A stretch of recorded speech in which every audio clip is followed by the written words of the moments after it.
Last lecture में हमने ये देखा था कि एक डाइपोल कैसे बिहेव करता है अगर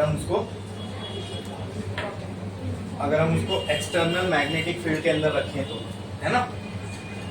क्या करेगा डाइपोल को अगर एक्सटर्नल मैग्नेटिक फील्ड में रखा जाए तो अपने आप को अलाइन करने की कोशिश करेगा, स्टेबल इक्विलिब्रियम अचीव करने की कोशिश करेगा। ओके, तो स्टेबल इक्विलिब्रियम वो कैसे अचीव कर पाएगा?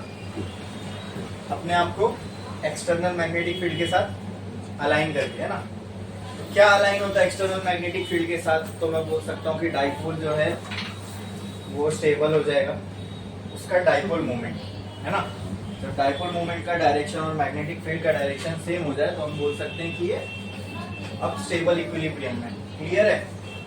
हाँ, बढ़े आगे। अब इसके रिलेटेड कुछ मैथमेटिकल रिलेशंस है, वो देखना है अपने को। ठीक है, चलो आओ देखते हैं। अब आप मुझे बताओ, मेरे पास एक एक्सटर्नल मैग्नेटिक फील्ड है, ठीक है, यूनिफॉर्म मैग्नेटिक फील्ड है, ये हो गई मैग्नेटिक फील्ड। अब मेरे पास कोई मटेरियल है जिसको मुझे मैग्नेटिक प्रॉपर्टीज देनी है, ठीक है, तो उसको क्या करना पड़ेगा? जैसे मान लो मेरे पास आयरन का पीस है, मुझे अब इसको मैग्नेट बनाना है, तो इसको क्या करना पड़ेगा? एक्सटर्नल मैग्नेटिक फील्ड में रखना पड़ेगा। तो मैंने उठा के इसको एक्सटर्नल मैग्नेटिक फील्ड में रख दिया, ठीक है। अब ये रखने से क्या होगा? इसके साथ इसके अंदर करोड़ों डाइपोल होंगे, हर एटम अपने आप में एक डाइपोल है, इसमें करोड़ों डाइपोल होंगे जो कि रैंडम डायरेक्शन में रहे होंगे, ठीक है। बट जब इसको मैं मैग्नेटिक फील्ड में रखूंगा तो वो सारे डाइपोल के साथ क्या होने लगेगा?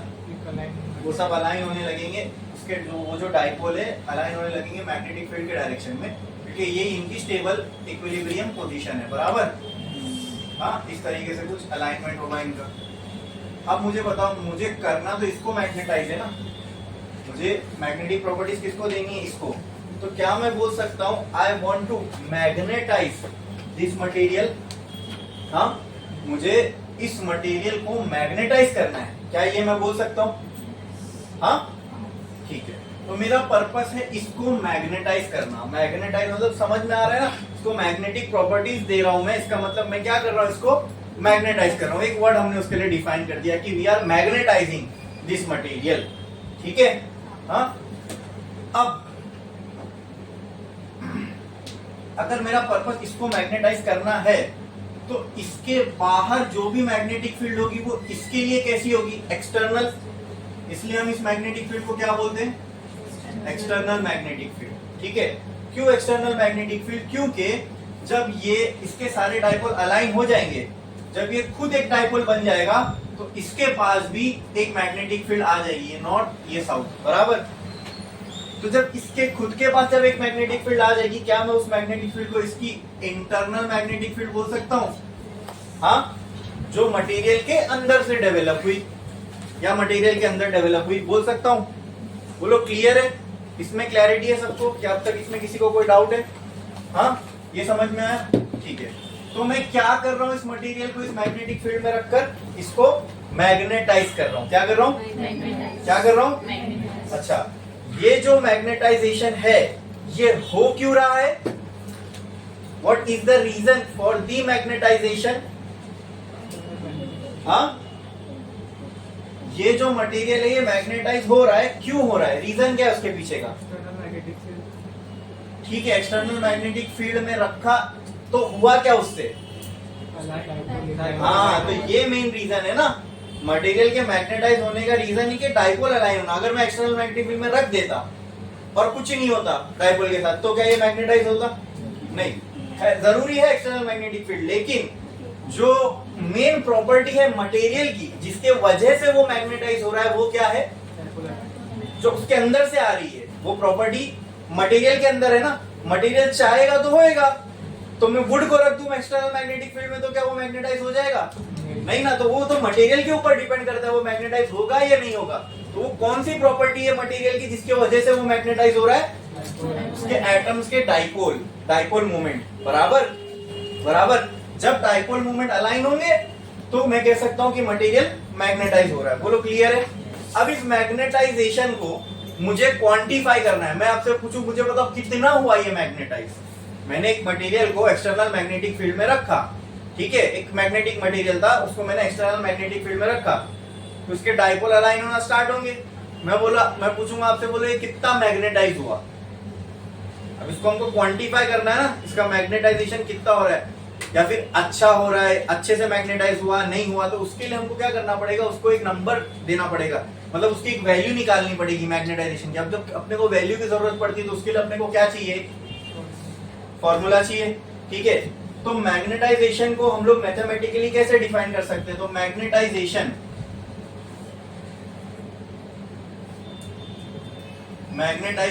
को हम रिप्रेजेंट करेंगे I से, किससे, and it is a vector quantity, it is a vector quantity. अब ये जो मैग्नेटाइजेशन है, अगर मुझे इसको क्वांटिफाई करना है तो इसको इस तरीके से किया जाता है, द मैग्नेटिक डाइपोल मूवमेंट पर unit volume of the specimen. ठीक है, सिंपल है भाई, ये मान लो इसकी एक मैंने छोटी सी वॉल्यूम निकाला है 1 mm by 1 mm metre cube की। ठीक है, अब उतनी सी वॉल्यूम में इसके बहुत सारे एटम्स होंगे, हम एटम की बात कर रहे हैं ना, तो इतनी सी जगह में भी कई ट्रिलियंस ऑफ एटम होंगे, बराबर।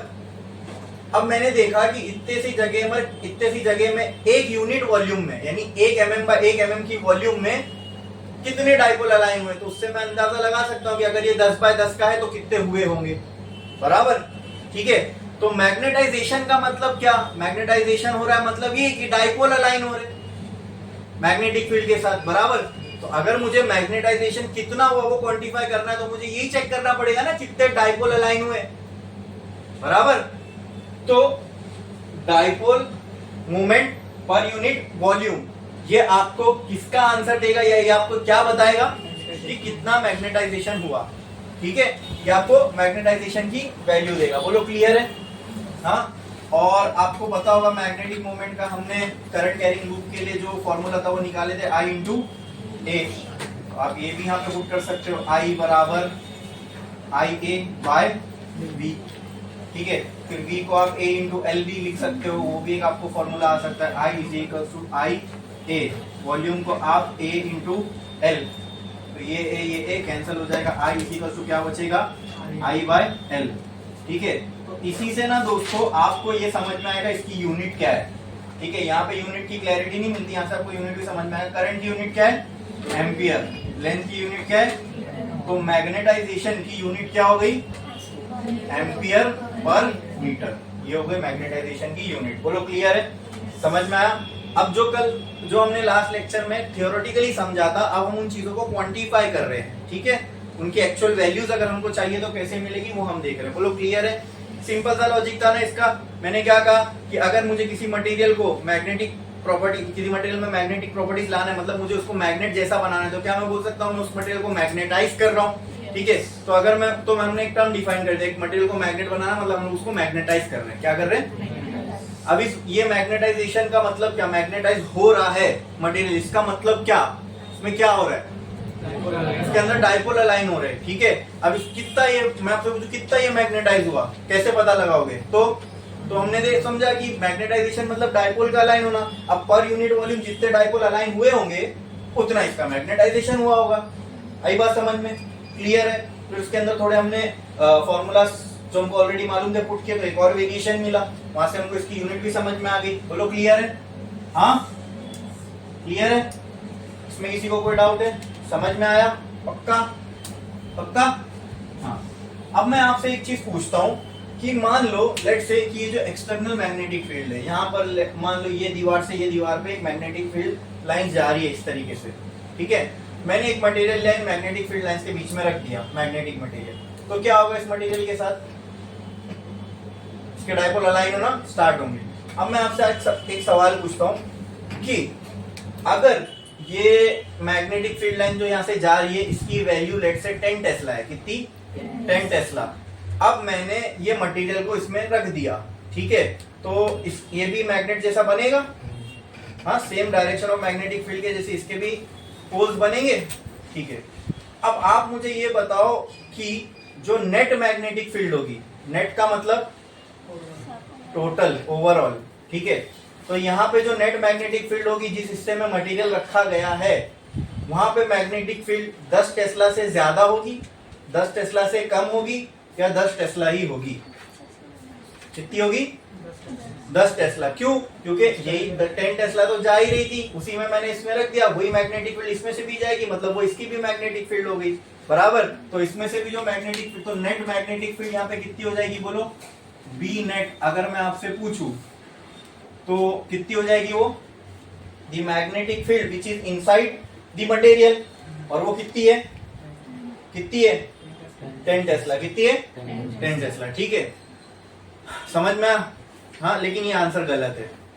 क्यों गलत है? क्योंकि हमने जो सोचा आपने लॉजिकली तो सही सोचा, लेकिन आपने एक चीज वहां पे मिस कर दी। वो क्या? हमने जब इसको मैग्नेटिक फील्ड में रखा था तो सही बात ये 10 टेस्ला की थी और इसके अंदर से 10 टेस्ला जाएगी, ये इसकी ही फील्ड है, इसमें कोई डाउट नहीं है। लेकिन अब जब इसको मैग्नेटिक फील्ड में रखोगे तो ये खुद भी तो मैग्नेट बन जाएगा ना, तो इसकी खुद की भी एक मैग्नेटिक फील्ड होगी। देखो ना, दो मैग्नेटिक फील्ड मैंने पिक्चर में लिखा भी हूं। एक होगी एक्सटर्नल, तो आपने सिर्फ एक्सटर्नल को कंसिडर कर लिया कि एक्सटर्नल वाली इसमें से जा रही है, वो तो इसकी होगी, लेकिन रखने के बाद ये खुद की भी तो एक मैग्नेटिक फील्ड बना लेगा ना, वो उसको छोड़ दिए ना आपने। समझ में आया? ठीक है, तो अब मुझे बताओ कि नेट मैग्नेटिक फील्ड कितनी होगी। हाँ, नेट मैग्नेटिक फील्ड किसके बराबर होगी, इंटरनल प्लस एक्सटर्नल। तो अगर मैं पूछूं नेट मैग्नेटिक फील्ड जो मैंने एग्जांपल दिया था 10 टेस्ला से ज्यादा होगी, 10 होगी कि कम होगी, ज्यादा होगी। आई बात समझ में? क्लियर है? जैसे मान लो ये लेट से 10 टेस्ला थी, जब ये खुद एक मैग्नेट बना तो इसकी भी मान लो 2 टेस्ला के बराबर मैग्नेटिक फील्ड इसकी खुद की बन गई। इसने ये जब मैग्नेट बना तो खुद ने इसने अपनी मैग्नेटिक फील्ड बना, उसकी वैल्यू लेट से 2 टेस्ला है। कुछ भी होगा तो 10 से तो ज्यादा ही होगा ना, जब ये मैग्नेट बनेगा तो इसकी खुद की मैग्नेटिक फील्ड भी तो टोटल मैग्नेटिक फील्ड में ऐड हो जाएगी। तो मैंने तो आपसे नेट ही पूछा था। क्लियर है? समझ में आया? ठीक है। अब अभी जो नेट मैग्नेटिक फील्ड है ये इसके साथ होगी, मटेरियल के साथ। मटेरियल की अगर मैं पूछूं मटेरियल के अंदर अभी कितनी मैग्नेटिक फील्ड है, तो आप क्या बोलोगे, जो अंदर से जो एक्सटर्नल दिए थे वो भी है इसके पास, एक इसने खुद ने प्रोड्यूस कर लिया। तो अब टोटल मैग्नेटिक फील्ड इसके पास कितनी हो गई, इंटरनल प्लस एक्सटर्नल।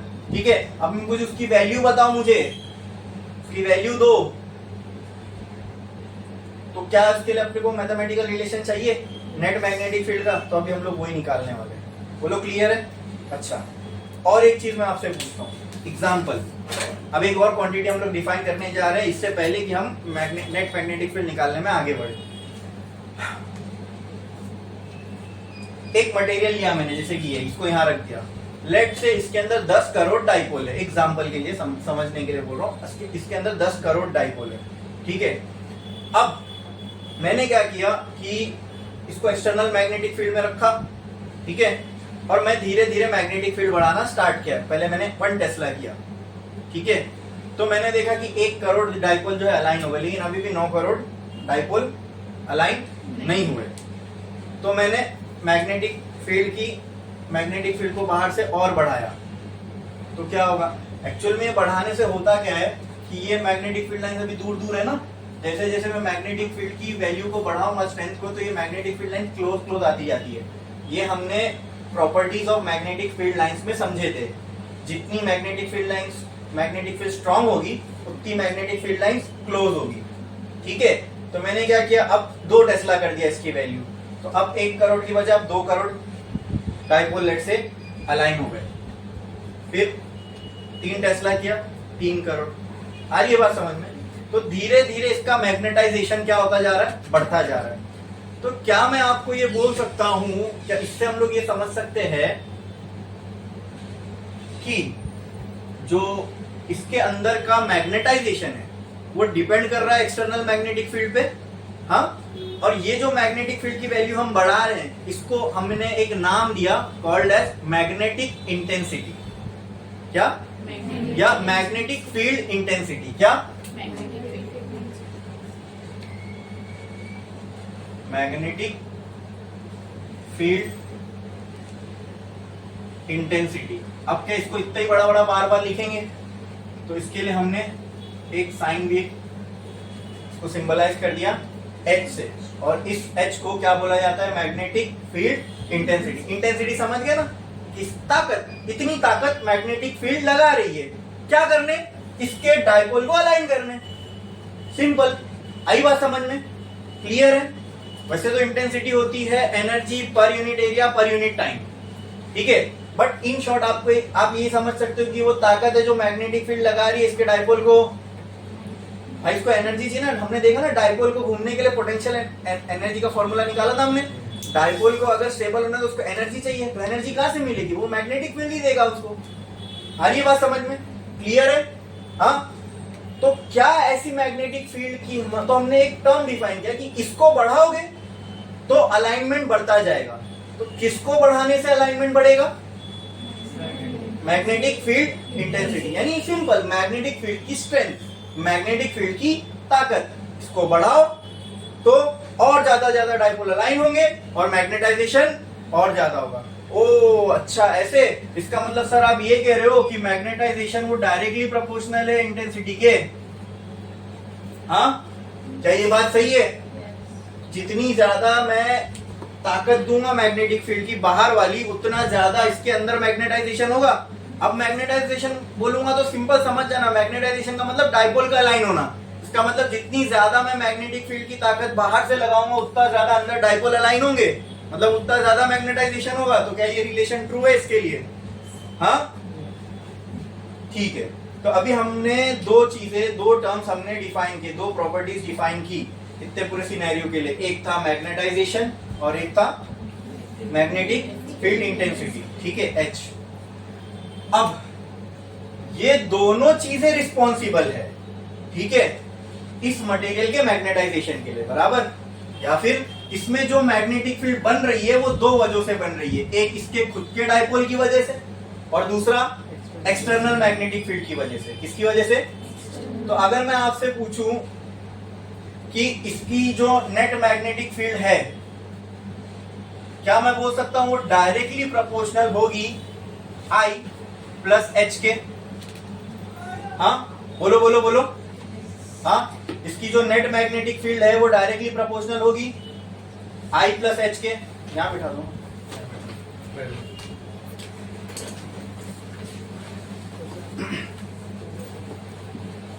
ये है एक्सटर्नल मैग्नेटिक फील्ड, ये है इंटरनल मैग्नेटिक फील्ड।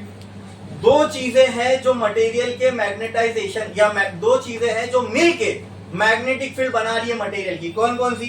एक तो उसकी इंटरनल प्रॉपर्टी है और एक एक्सटर्नल प्रॉपर्टी है। तो चलो मैं इसको ऐसा भी लिख सकता हूं, ठीक है। जो नेट मैग्नेटिक फील्ड बनेगी दो वजह से बनेगी। किसकी वजह से? एक तो मटेरियल की इंटरनल प्रॉपर्टी और दूसरा दो चीजें मिलके काम कर रही है तब जाके इसके अंदर मैग्नेटिक फील्ड बन रही है, बराबर। क्लियर है? ठीक है। तो वो दो चीजें कौन कौन सी? एक तो मटेरियल के अंदर खुद है, वो क्या है? मैग्नेटाइजेशन, मतलब डाइपोल का अलाइन होना। दूसरी चीज जो मैग्नेटाइजेशन, इसको मैग्नेटाइज करने के काम आ रही, वो क्या है? ये दोनों मिलके काम कर रहे हैं, इसके लिए वहां पे मैंने प्लस लिखा। आई बात समझ में? क्लियर है? और एक क्या है? External property. तो कौन सी प्रॉपर्टी इंटरनल है जिसकी वजह से मैग्नेटिक फील्ड बन रही है? हाँ, डाइपोल का अलाइन होना, और उसको हम क्या कह रहे हैं? Internal property. और डाइपोल के अलाइन होने को हमने क्या नाम दिया? मैग्नेटाइजेशन।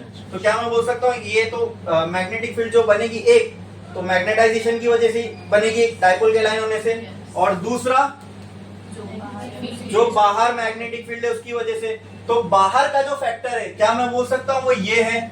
मैग्नेटिक फील्ड की स्ट्रेंथ बढ़ाऊंगा तो ही तो ज्यादा से ज्यादा डाइपोल अलाइन होंगे ना। तो वो बाहरी फैक्टर कौन सा है जिसकी वजह से अंदर मैग्नेटिक फील्ड बनेगी? वो है मैग्नेटिक फील्ड की इंटेंसिटी। जितनी ये ज्यादा होगी उतना अंदर डाइपोल ज्यादा अलाइन होंगे। बोलो क्लियर है? तो दूसरा फैक्टर कौन सा है? वो ये है H। बोलो क्लियर? बोलो समझ में आया? ठीक है। अब ये प्रोपोर्शनलिटी साइन हटाना है तो क्या करना पड़ेगा? इक्वल टू लाना पड़ेगा और कांस्टेंट रिड्यूस हो जाएगा। तो इज इक्वल टू, ये हो गया कांस्टेंट, तो मैं ब्रैकेट में रख देता हूं, ये हो गया I प्लस H। इस कांस्टेंट का सिंबल का नाम है काई, ठीक है, सिंबल का नाम है काई, और ये जिसको रिप्रेजेंट करता है उस चीज का नाम है मैग्नेटिक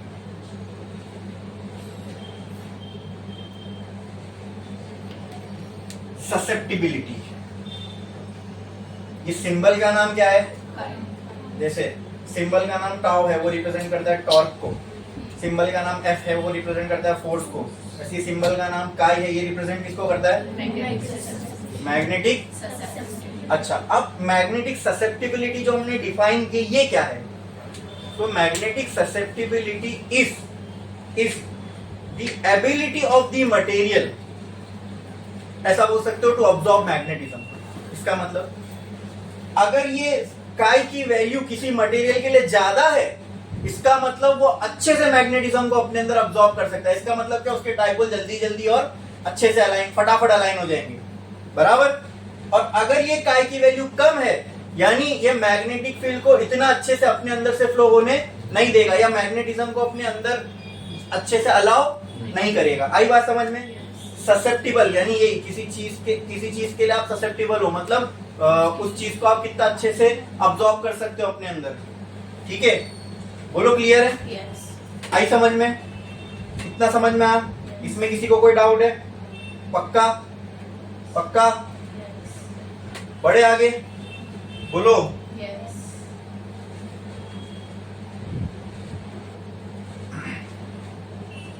अब एक काम करो, फिलहाल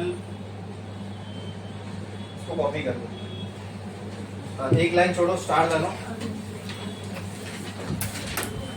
ओ सॉरी, यहाँ पे जो कांस्टेंट आएगा वो मैग्नेटिक ससेप्टिबिलिटी नहीं है, वो होगा म्यू नॉट। और म्यू नॉट जो है इसको बोलते हैं परमिएबिलिटी ऑफ मीडियम। ठीक है, यहां पे जो मीडियम है वो, ये जो म्यू नॉट है, ये स्पेसिफिकली होता है परमिएबिलिटी ऑफ वैक्यूम, और इसको फ्री स्पेस भी बोलते हैं। क्या बोलते हैं? Free space. बोलो क्लियर है? yes. हाँ, yes. तो स्टार डालो, हेडिंग लगाओ पहले।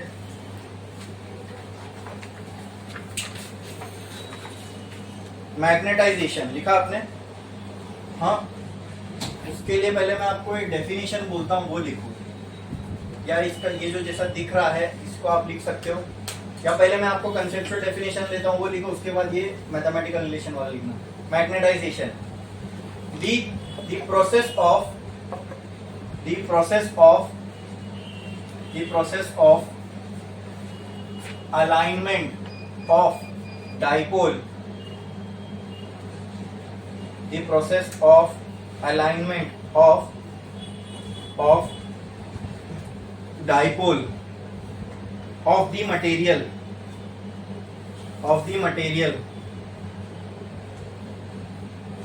the process of alignment of dipole of the material with external magnetic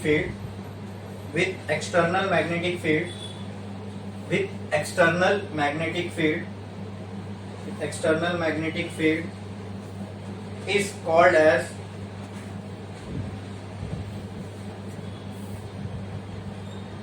magnetisation.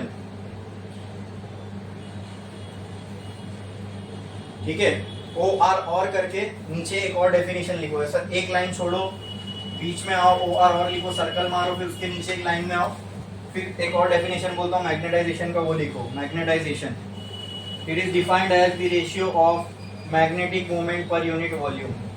It is defined as the ratio of magnetic moment per unit volume. As the ratio of magnetic moment per unit volume. Magnetic moment per unit volume. ठीक है, अब इसका ये वाला formula लिख लो, ये भी लिख लो, यूनिट लिख लो जल्दी।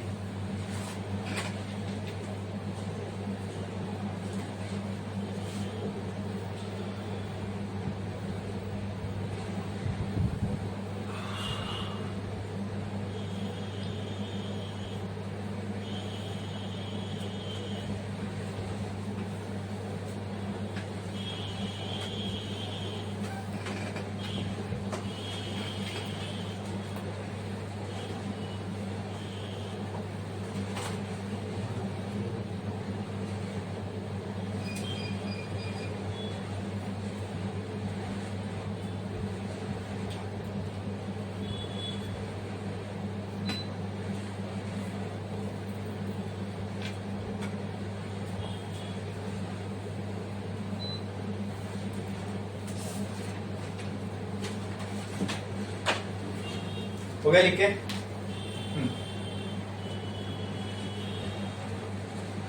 एक लाइन छोड़ो, स्टार डालो और लिखो magnetic intensity. Magnetic intensity, magnetic intensity.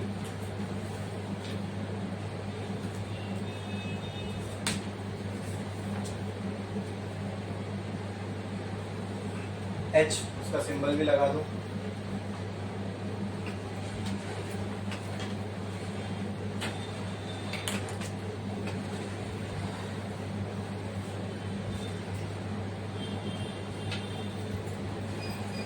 The magnetic intensity can be defined as the strength of external magnetic field around the material.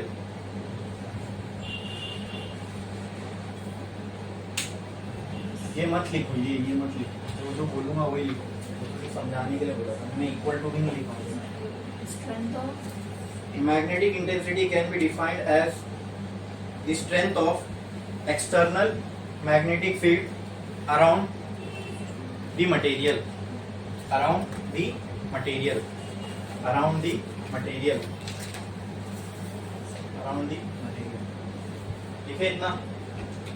हाँ,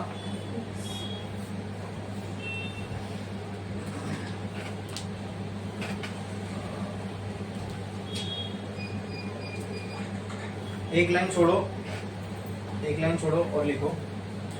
अच्छा, ये जो यहाँ हमने देखा कि ये दोनों मिलके नेट मैग्नेटिक फील्ड बना रहे, बराबर, मतलब मैंने दो क्वांटिटीज को ऐड किया है, किस को, मैग्नेटाइजेशन को और मैग्नेटिक फील्ड इंटेंसिटी को।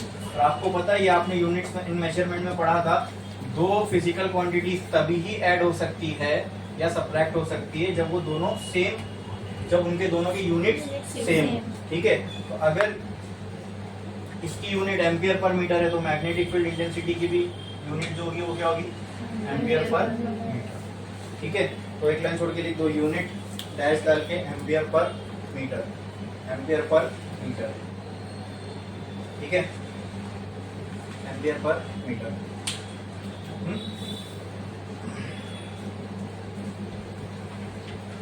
अब एक लाइन छोड़ो, स्टार डालो और लिखो, we know that higher the magnetic field intensity, bracket में H, higher the magnetic field intensity, bracket में H, more is the magnetization of the material, more is the magnetization of the material, more is the magnetization of the material। फिर एक line छोड़ो, लिखो therefore we can say that, therefore या फिर ऐसे लिखो therefore we can write, comma डालो और उसके नेक्स्ट लाइन में ये लिखो, therefore we can write, comma डालो उसके नीचे लाइन में ये लिखो, we can write I proportional to H।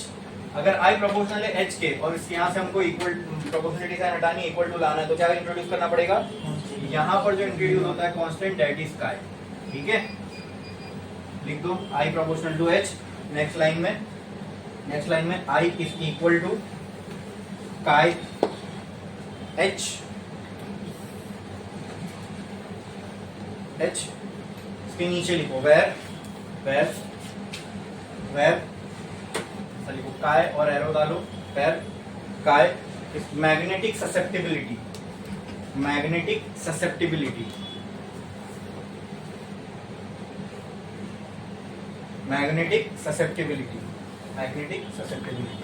ठीक है।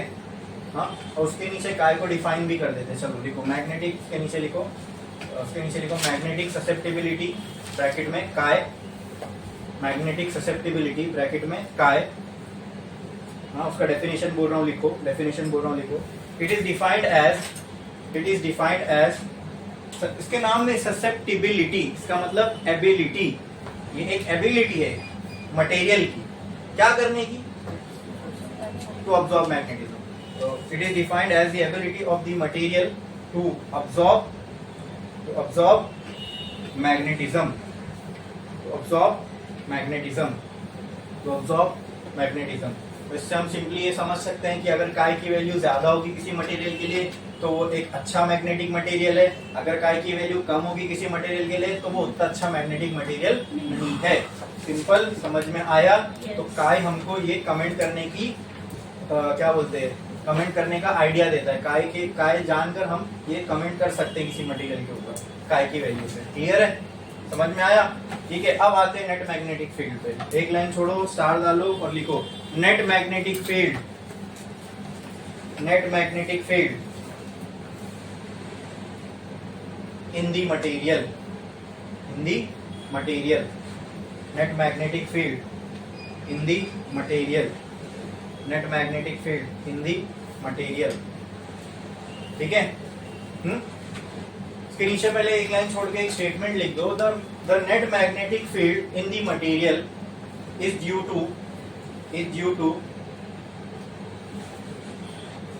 To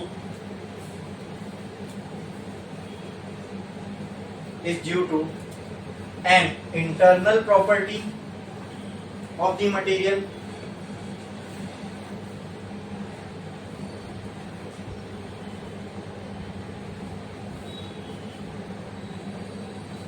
that is magnetization, bracket में लिखो I, that is magnetization, bracket में capital I, and an external factor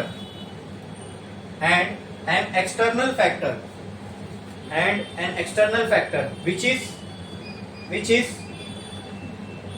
magnetic field intensity, bracket में लिखो H, फिर एक लाइन छोड़ो, लिखो therefore we can write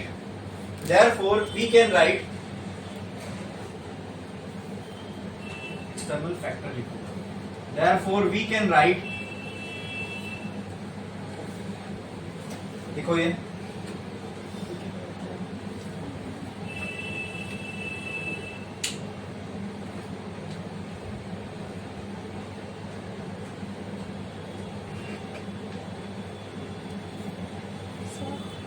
लिखा आपने? It is the sum of internal and external property. It is the नहीं, उसमें सम मत, अगर सम लिख, इट इज अ सम लिख दूंगा तो यहाँ डायरेक्ट इक्वल लिखना पड़ेगा।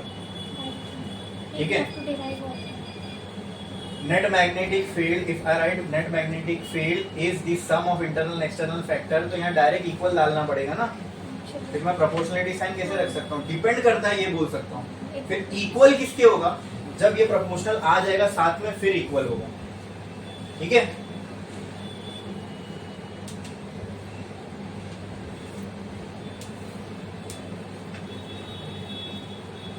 लिखा आपने?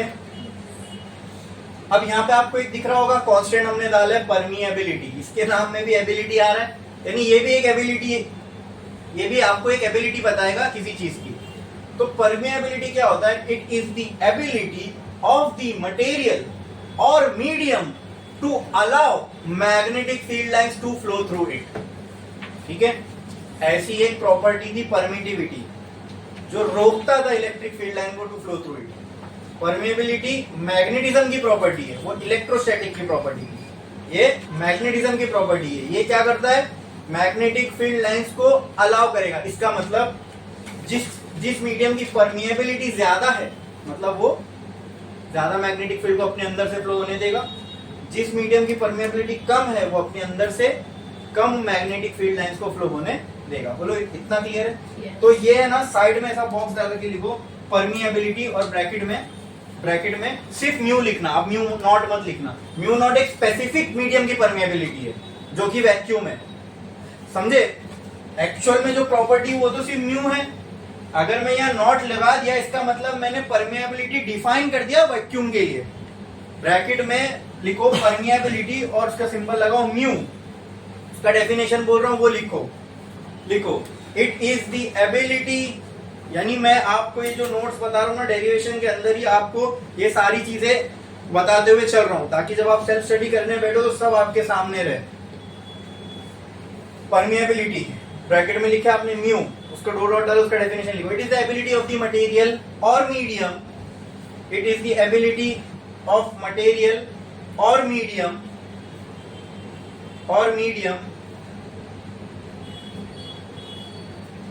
to allow magnetic field lines to flow through it. लिखे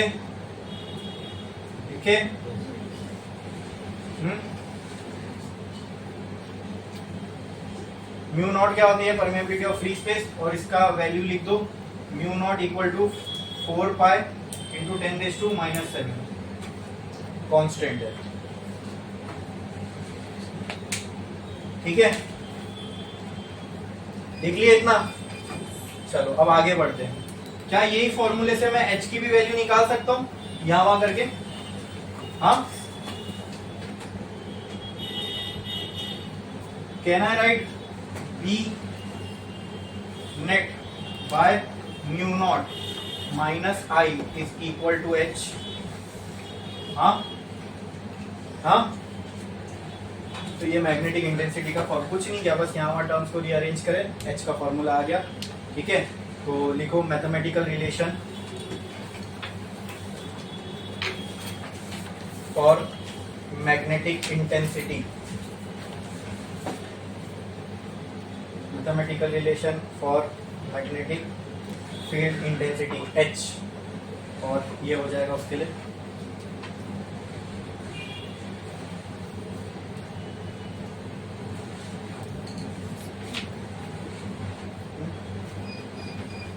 अब एक्सटर्नल मैग्नेटिक फील्ड को मैं एक और तरीके से, कुछ नहीं, खाली मैं इस फॉर्मूले में थोड़ा सा एक और फॉर्मूला पुट कर रहा हूं, तो रीअरेंज करके एक और नेट मैग्नेटिक फील्ड का मेरे पास फॉर्मूला आ सकता है। वो क्या? देखो, हमने देखा अभी I बराबर है काई एच के, राइट?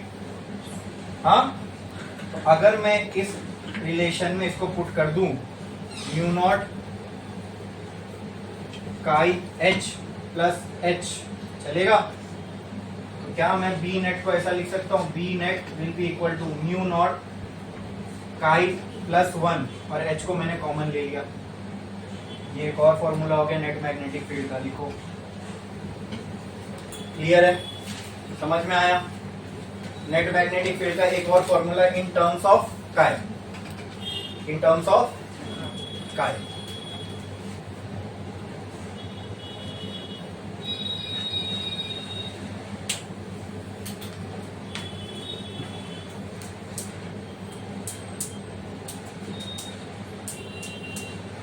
इसकी हेडिंग लिखना है तो आप लिख सकते हो, formula for net magnetic field in terms of काय, और नीचे यहां से शुरू करो, यहां तक लिख दो।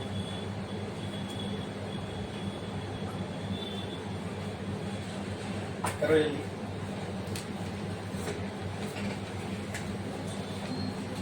करो जल्दी।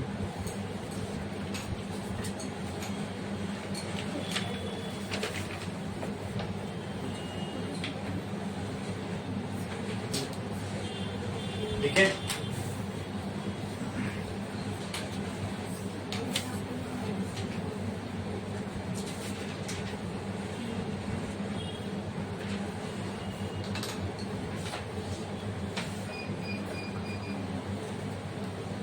एक लाइन छोड़ो, स्टार डालो और लिखो net magnetic field in vacuum, net magnetic field in vacuum, net magnetic field in vacuum. अब मुझे आप ये बताओ, मैंने क्या किया, वैक्यूम में गया, जैसे यहां पर मैंने मटेरियल के पास गया और उसको एक्सटर्नल मैग्नेटिक फील्ड लगा दिया, ऐसे ही मैं वैक्यूम में गया और वहां पे मैंने एक्सटर्नल मैग्नेटिक फील्ड लगा दी। किसके अंदर लगाई? किसके अंदर लगाई? वैक्यूम के अंदर। किसके अंदर? तो ठीक है, तो उसके लिए अब मुझे नेट मैग्नेटिक, वैक्यूम मतलब यहाँ कुछ भी नहीं है, ठीक है, यहाँ पे क्या है, वैक्यूम मतलब कुछ भी नहीं है यहाँ पे, बराबर? बोलो क्लियर है? हाँ, इसके लिए मुझे नेट मैग्नेटिक फील्ड की वैल्यू निकालनी है वैक्यूम के लिए, कितनी होगी? करें तो कहना है राइट बी नेट, या आप वैक्यूम के लिए ना चलो बी नेट नॉट लगा दिया, not is for vacuum, not is for, तो बी नेट नॉट लगाने से अच्छे डबल टिबल काम बी नॉट कर दूं, चलेगा? समझोगे कि ये नेट मैग्नेटिक फील्ड है किसकी? वैक्यूम की। किसकी? चलो बी नॉट, पहले मैं फॉर्मूला लिख लेता हूं। नेट मैग्नेटिक फील्ड का फॉर्मूला क्या है? बोलो। Mu not I plus H, ठीक है। अब बी नॉट मैंने यहां पे लिखा, ओके। जब मैं यहाँ पे बी नॉट लिख रहा हूं तो यहाँ जो परमिएबिलिटी जिस मीडियम की है वो आएगी। अब यहाँ पे वैक्यूम है तो यहाँ पे परमिएबिलिटी किसकी आएगी? वैक्यूम की। किसकी? चलो ठीक है, तो ये आ गई म्यू नॉट आई की जगह पर। आई का मतलब मैग्नेटाइजेशन। मैग्नेटाइजेशन कब होगा? मैग्नेटाइजेशन का मतलब डाइपोल का अलाइन। वैक्यूम में डाइपोल का अलाइन होंगे, वैक्यूम के डाइपोल का अलाइन होंगे, हाँ। वैक्यूम में वैक्यूम के डाइपोल कहां अलाइन होंगे? एग्जैक्टली, वैक्यूम है तो वहां डाइपोल ही नहीं होंगे। वैक्यूम मींस नथिंग, मतलब वैक्यूम के लिए ये टर्म वो सिर्फ एच बचा। तो magnetic field, net magnetic field in vacuum कितनी होगी? B nought H. समझे? समझे? For vacuum I is equal to 0, therefore B naught is equals to mu H। चलो छापो।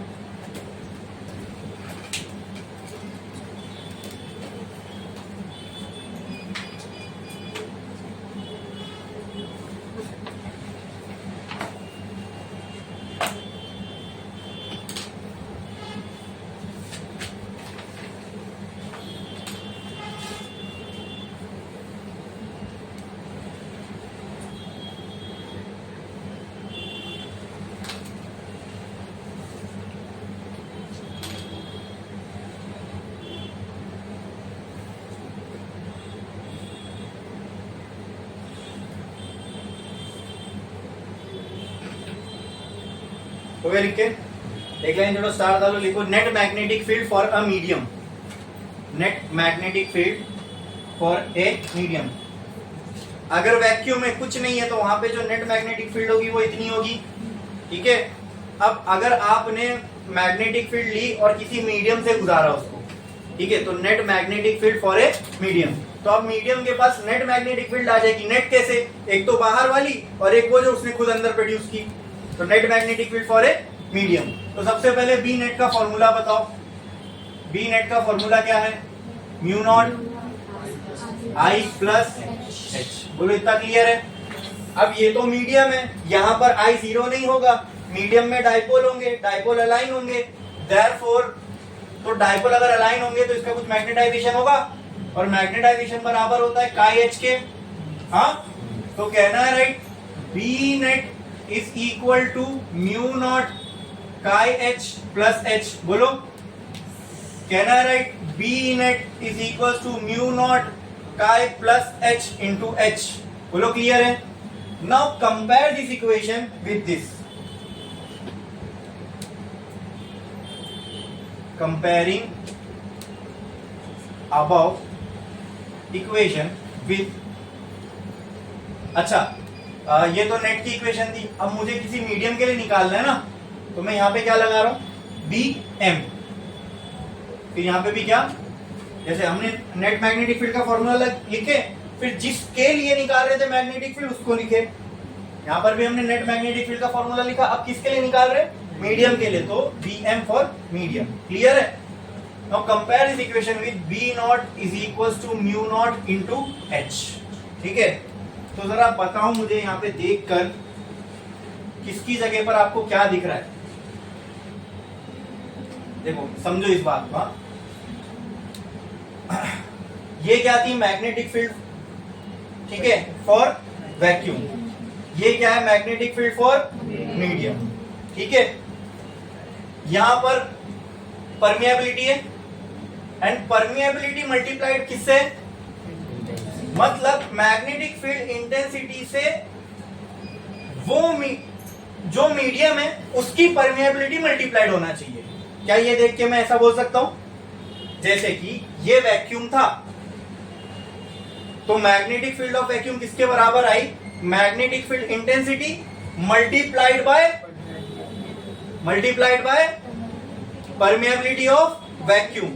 तो इसको इस हिसाब से आप मुझे बताओ क्या आना चाहिए अगर यहां मीडियम होगा तो, magnetic intensity into permeability of medium, क्या ये आना चाहिए? लेकिन हमें क्या आ रहा है,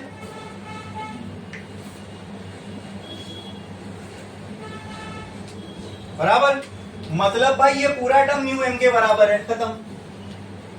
आई बात समझ में क्या कहना चाह रहा था मैं? हाँ, अगर हमने जब देखा कि magnetic field intensity for vacuum magnetic intensity multiplied by permeability of vacuum है, तो मैग्नेटिक फील्ड ऑफ मीडियम किसके बराबर होनी चाहिए, H इंटू म्यू एम। हमें क्या आई, ये बराबर, बोलो क्लियर है? Therefore, mu m can be written as mu naught x plus h के साथ यहाँ बने ना, हाँ कॉमन लिए ना भाई यहाँ से h को, तो यहाँ क्या बचेगा, बोलो क्लियर है, बोलो क्लियर है? अरे समझे कि नहीं समझे? Comparing above equation with b equal to mu nought into h, therefore bm should be equal to mu m into h। तो क्या मैं ये लिख सकता हूँ कि म्यू m बराबर हो जाएगा म्यू नॉट काय प्लस 1 के? ये सबको समझा कि नहीं समझा, समझा कि नहीं समझा? ये समझ लो, ये पूरा जो है ना, ये पूरा ये म्यू एम ही है, समझे? क्लियर है? हाँ, और जाहिर सी बात है ये वैक्यूम से अलग भी होना चाहिए, वैक्यूम से ज्यादा भी होना चाहिए। तो देखो ना, vacuum multiplied by sum addition हो रहा है यहाँ पे, और मल्टीप्लाई हो गया, इसका मतलब ये ज्यादा ही वैल्यू देगा मुझे। बोलो क्लियर है? समझा कि नहीं? पक्का? इसमें किसी को कोई डाउट है? समझ में आया अच्छे से? हाँ बोलो, कुछ भी डाउट है इसके अंदर कि ये bm का फॉर्मूला कैसे आया, ये um कहां से आया? क्लियर है? अरे बोलो मुझे, कोई डाउट है इसके अंदर? एकदम क्लियर? ओके। तो अब मुझे परमिएबिलिटी दो तरीके की मिली, एक होती है परमिएबिलिटी, एक मिली मुझे परमिएबिलिटी ऑफ वैक्यूम, ये तो कांस्टेंट होगी, इसकी एक ही वैल्यू है। एक होगी permeability of medium. Now medium can be anything, कोई पैरामैग्नेटिक मटेरियल हो सकता है, फेरोमैग्नेटिक हो सकता है, डायामैग्नेटिक हो सकता है, नॉन मैग्नेटिक हो सकता है, कुछ भी मटेरियल हो सकता है, बराबर? क्लियर है? अगर मुझे, अच्छा म्यू एम क्या है और म्यू नॉट क्या है वो बताओ मेरे को। Mu M is permeability of और material, mu not is permeability of vacuum और फ्री स्पेस। क्लियर है? तो कोई एक रिलेशन ऐसा होना चाहिए जो इन दोनों को रिलेट करे, या ये बता पाए कि परमिएबिलिटी ऑफ वैक्यूम या परमिएबिलिटी ऑफ मीडियम एक दूसरे से कितना ज्यादा या कितना कम है। ठीक है? ठीक है, अगर permeability of medium permeability of vacuum से ज्यादा है तो कितनी ज्यादा है? सम टाइम्स ज्यादा होगी, कुछ तो टाइम ज्यादा होगी, बताना चाहिए, हम देखेंगे उसको वो क्या है। ठीक है, पहले इतना कॉपी कर लो। हेडिंग क्या लगाए थे इसकी? Net magnetic field for a medium. लिखो ये,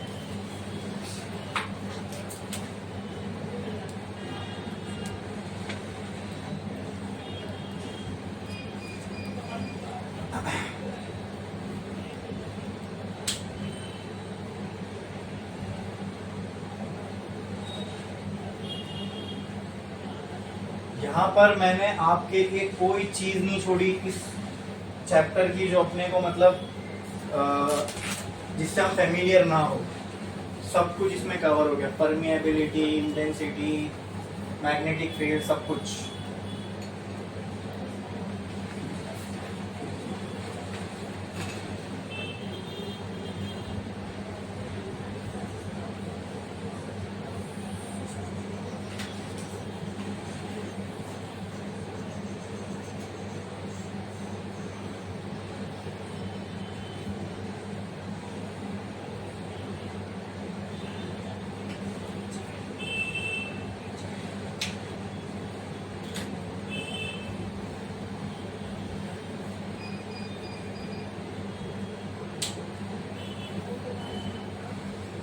ये लॉजिक पूरा समझ में आया ना?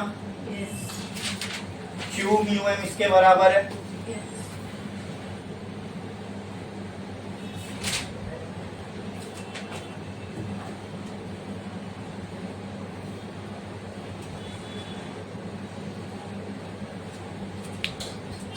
ठीक है, हाँ एक लाइन छोड़ो, फिर म्यू एम लिखो। म्यू एम क्या है? परमिएबिलिटी ऑफ मीडियम और मटेरियल। फिर म्यू नॉट लिखो, परमिएबिलिटी ऑफ वैक्यूम और फ्री स्पेस।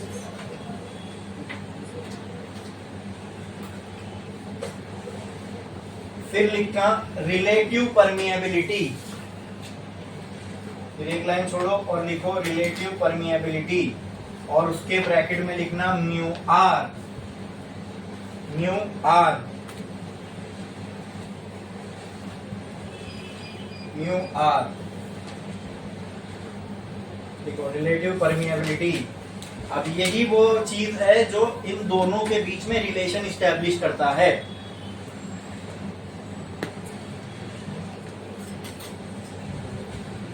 रिलेटिव का मतलब ही ये होता है कि किसके रेस्पेक्ट में या आपस में जुड़े होना, रिलेटिव।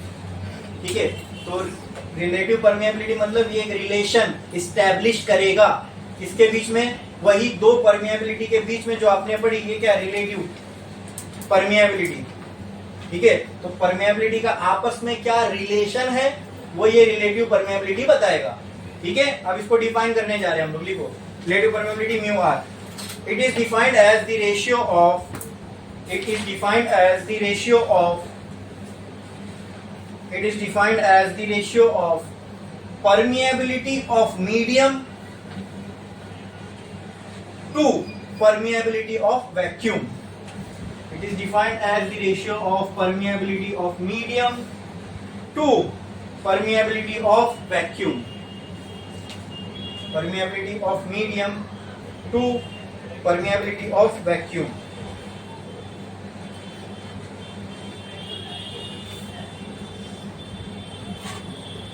तो कहना है राइट, म्यू आर बराबर mu M by mu nought. हाँ, समझ में आया? तो ये हो गया रिलेशन इस्टेब्लिश। अब एक और चीज आपको ये क्या बताएगा, क्या मैं लिख सकता हूँ mu M is equal to mu nought into mu are.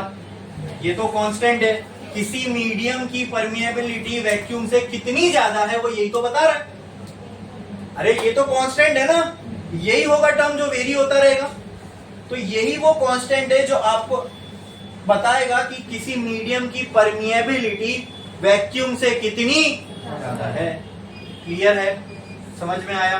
यही काम डाइलेक्ट्रिक कांस्टेंट कर रहा था इलेक्ट्रोस्टैटिक में, और इसीलिए हमने डाइलेक्ट्रिक कांस्टेंट को रिलेटिव परमिटिविटी का भी नाम दिया था। ठीक है, अरे ऐसी सेम क्वांटिटी हमने इलेक्ट्रोस्टैटिक में पढ़े हैं, mu M by mu nought. इसको हम रिलेटिव परमिटिविटी बोलते थे वहां पे। पूरी एनालॉजी है। बोलो क्लियर है? समझ में आया? ठीक है, अब इसका एक और रिलेशन मैं निकाल के आपको बताता हूँ। ठीक है, म्यू आर बराबर mu M by mu nought है। अभी हमने देखा कि बी नॉट जो था वो बराबर था म्यू नॉट इंटू एच के बराबर। तो कहना right, mu not is equal to B nought into H. हाँ, और एक चीज हमने देखा, बी एम बराबर था म्यू एम इंटू एच के, और मैं यहाँ लिख सकता हूँ म्यू एम बराबर होगा बी एम बाय एच के। बोलो क्लियर है? हाँ, तो कहना है राइट, म्यू आर बराबर म्यू एम की जगह, म्यू एम की जगह कहना है right B M by H into, ये तो उल्टा होके ऊपर चला जाएगा, और इसकी जगह एच बाय बी नॉट, यही है।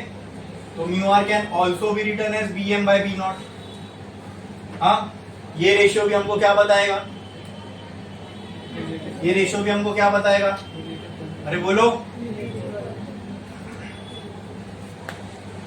Mu M by mu naught, रुको, mu naught B naught by H.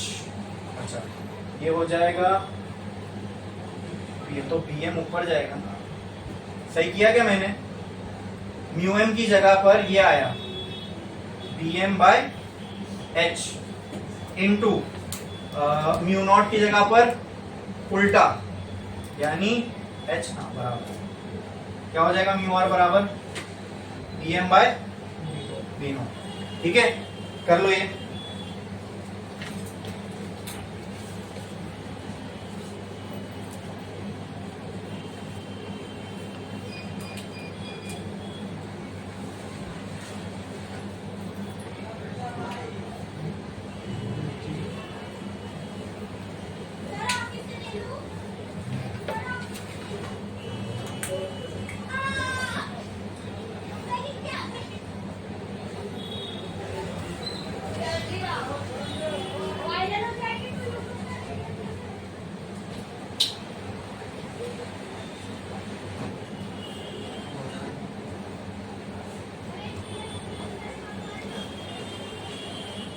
हो गया। अब म्यू रिलेटिव परमिएबिलिटी का एक और मैथमेटिकल रिलेशन हम लोग निकाल सकते हैं।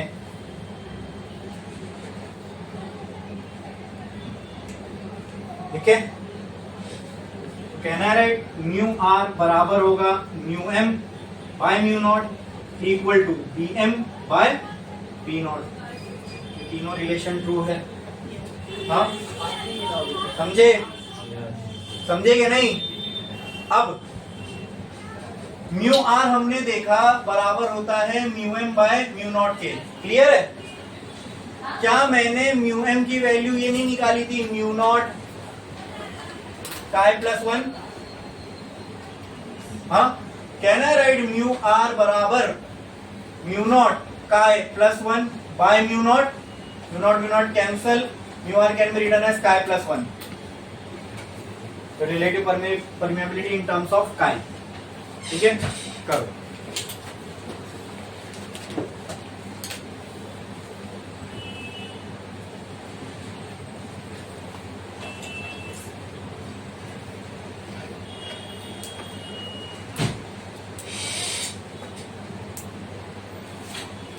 हो गया लिख के आपको?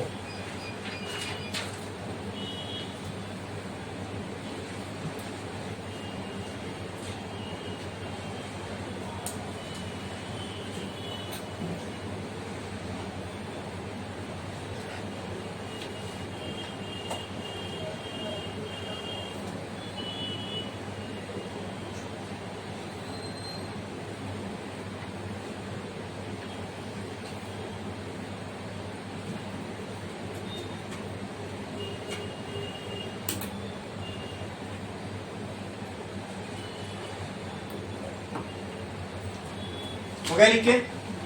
यहां पर इस चैप्टर के रिलेटेड जितने मैथमेटिकल रिलेशंस थे वो सब हमने देख लिए। ठीक है? नेट मैग्नेटिक फील्ड क्या होगी, मैग्नेटिक इंटेंसिटी क्या होगी, क्या क्या देखा हमने? सबसे पहले मैग्नेटिक मोमेंट का मैग्नेटाइजेशन का फॉर्मूला क्या था, m/a। फिर एक और फॉर्मूला देखा इसी का, का इंटू एच बराबर। फिर हमने नेट मैग्नेटिक फील्ड का फॉर्मूला देखा, वो क्या था, mu not I plus H.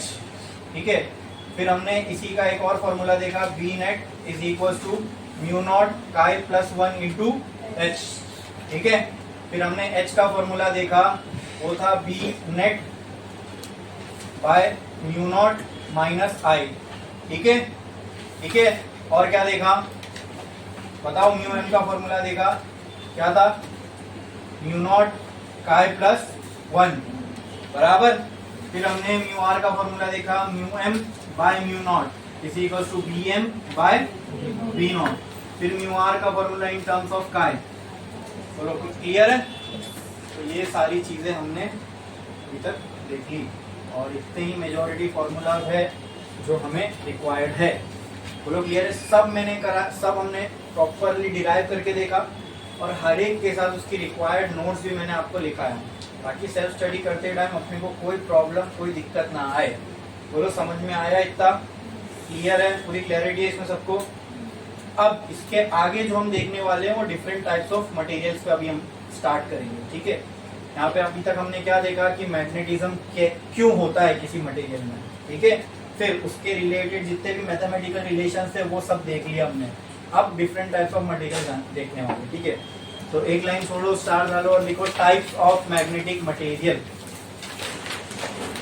Types of magnetic material.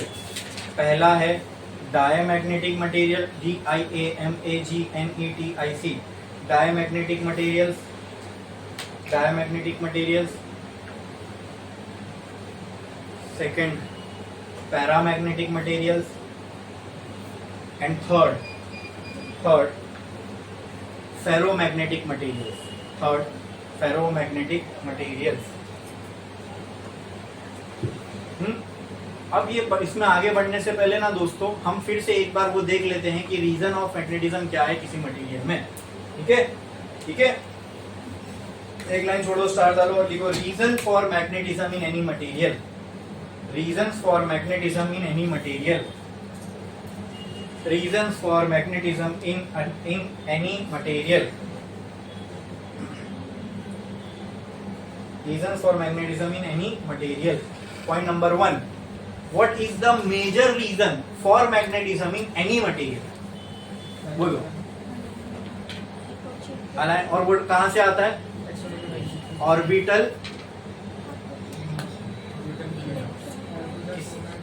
Orbital magnetic moment of electron ना. हाँ, तो ये मेजॉरिटी यानी 95% किसी भी चीज के अंदर अगर मैग्नेटिज्म होगा तो सिर्फ और सिर्फ किसकी वजह से होगा? Orbital movement of electron. Clear है? और भी उसमें रीजंस थे लेकिन वो इतना कंट्रीब्यूट नहीं करते. बोलो क्लियर है इतना? तो लिखो first point. The major reason for magnetism in any material. The major reason for magnetism in any material is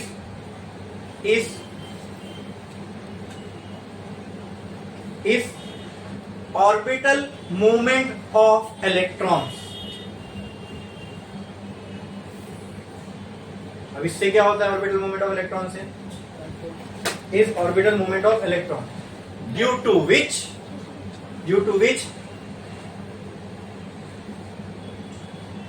dipoles are formed in an atom, due to which dipoles are formed in an atom which gets aligned with external magnetic field. Clear है ये एकदम reason? Yes. ये था first reason. ये है majority reason. किसी भी कोई मटेरियल अगर आपको मैग्नेटाइज होता हुआ दिख रहा है तो उसमें मेजॉरिटी हाथ किसका होगा? इसका. Second reason some magnetism in the material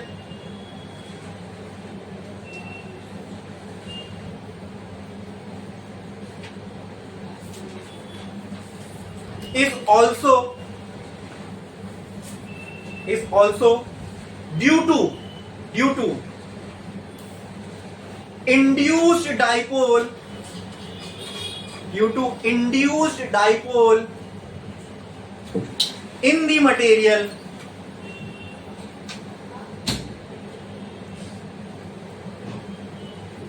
when we keep the material in external magnetic field. When we keep the material in external magnetic field. When we keep the material in external magnetic field.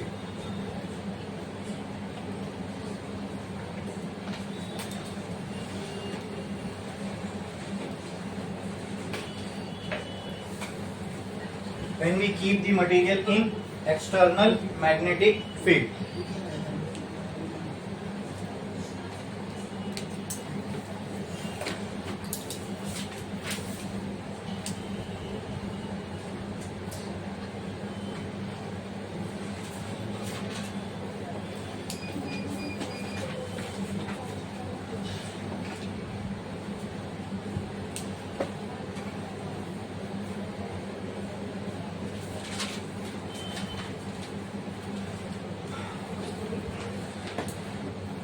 लिखा इतना.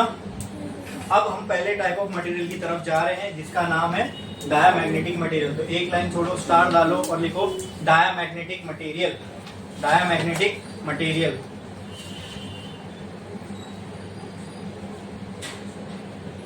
अब आपने पहले लिख लो. अब मेरे को आप ये बताओ, आपने रीजंस फॉर मैग्नेटिज्म समझ लिए. दो ही रीजन है किसी मटेरियल में मैग्नेटिज्म के होने के. 95% पहले वाले की वजह से मैग्नेटिज्म होगा, 5% सेकेंड वाली वजह से होगा. पहली वजह क्या है कि उसके खुद के एटम्स के जो डाइपोल है वो अलाइन हो जाए.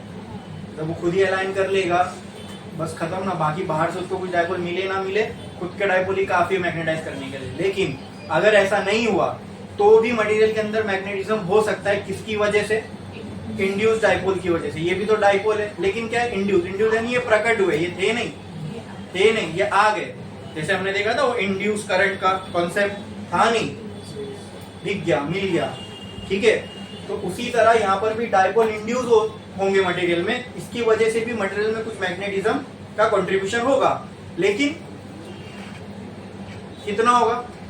ये फैक्टर, ये सेकंड वाला फैक्टर किसी मटेरियल के मैग्नेटिज्म में कितना कंट्रीब्यूट करेगा? 5% और लेस। मेजरली या मेजोरिटी जो मैग्नेटिज्म आ रहा है मटेरियल के अंदर, वो किसकी वजह से आ रहा है? Because of the first reason, that is orbital movement of electron. जब वो अलाइन हो जाएंगे तो मैग्नेटिज्म एकदम भर भर के मटेरियल के अंदर आएगा। अगर वो नहीं हो रहे तो भी मैग्नेटिज्म थोड़ा बहुत हो सकता है, किसकी वजह से? इंड्यूस्ड डाइपोल की वजह से। ठीक है, बोलो क्लियर है? Yes. समझ में आया? Now we are going to see the first type of magnetic, we will be going to see the first type of magnetic material which is diamagnetic material। ठीक है, तो स्टार डाल के हेडिंग लगा दी diamagnetic material। अब लिखो first point लिखो उसका। फर्स्ट अब एक एक करके अपन पॉइंट लिखते जाएंगे। फर्स्ट पॉइंट लिखो उसका,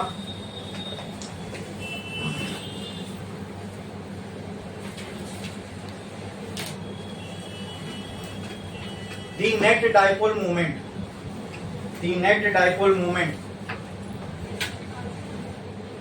of a diamagnetic material, diamagnetic material is zero, is zero,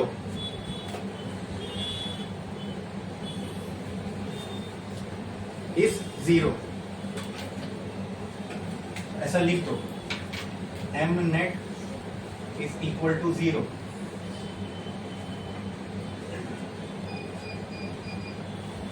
when it is not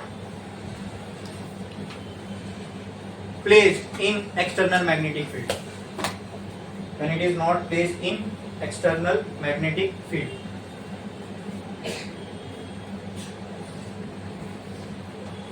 it is not placed in external magnetic field। लिखे लिखे। Second point,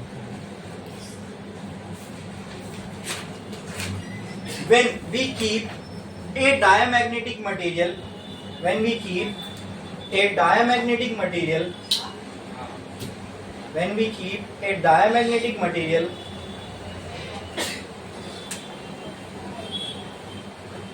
in external magnetic field,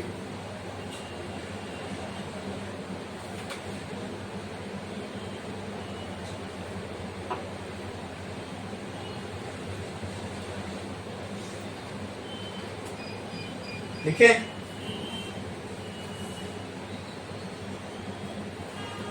When we keep a diamagnetic material in external magnetic field,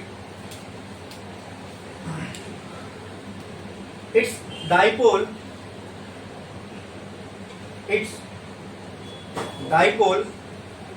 does not gets aligned, does not gets aligned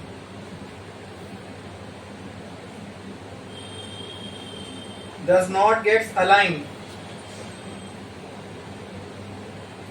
with external magnetic field, with external magnetic field। लिखे। Point number three,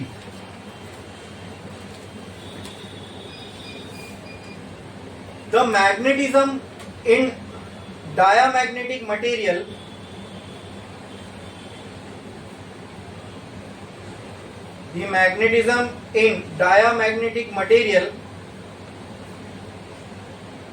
is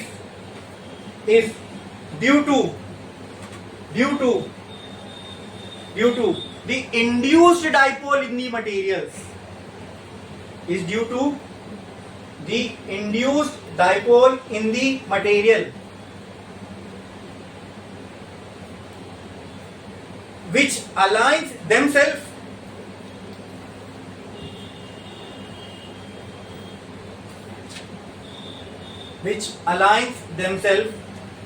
एक काम करो, इसको cut करो, विच align themselves, उसको अपन fourth point में लिखते हैं। ठीक है, इतना लिखे थर्ड पॉइंट में कि the magnetism in diamagnetic material is due to fourth point these induced dipole align themselves these induced dipole align themselves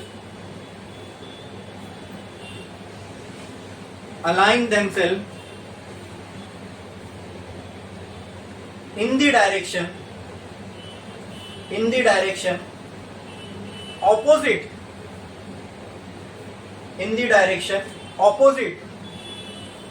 to external magnetic field. In the direction opposite to external magnetic field. ठीक है, next point. They are weakly repelled by external magnetic field. They are weakly repelled by external magnetic field. Next point. Magnetic susceptibility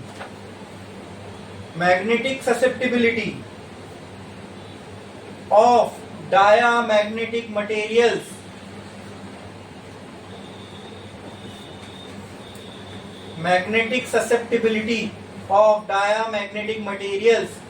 is very small, is very low and negative.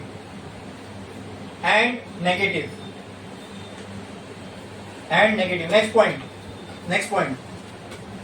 The relative permeability of diamagnetic material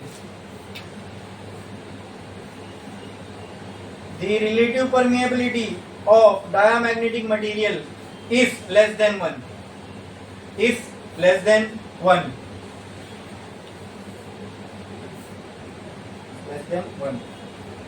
Next point. In non-uniform magnetic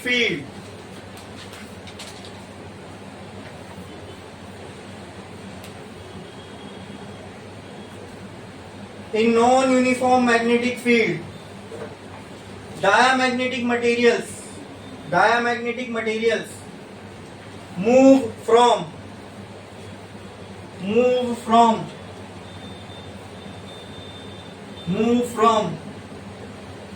region of strong magnetic field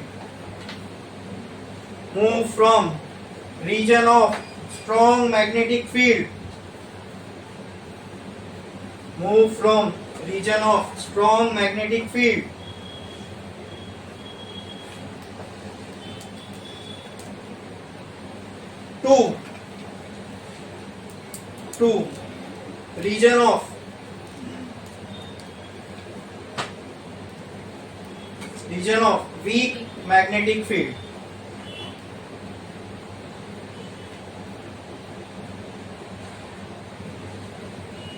of weak magnetic field.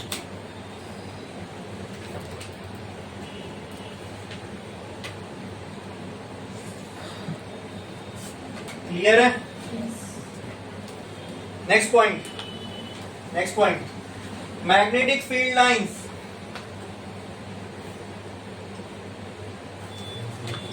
becomes less dense inside diamagnetic materials. Magnetic field lines becomes less dense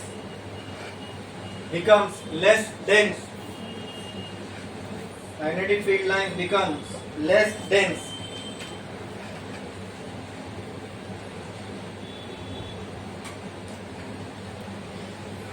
in diamagnetic materials.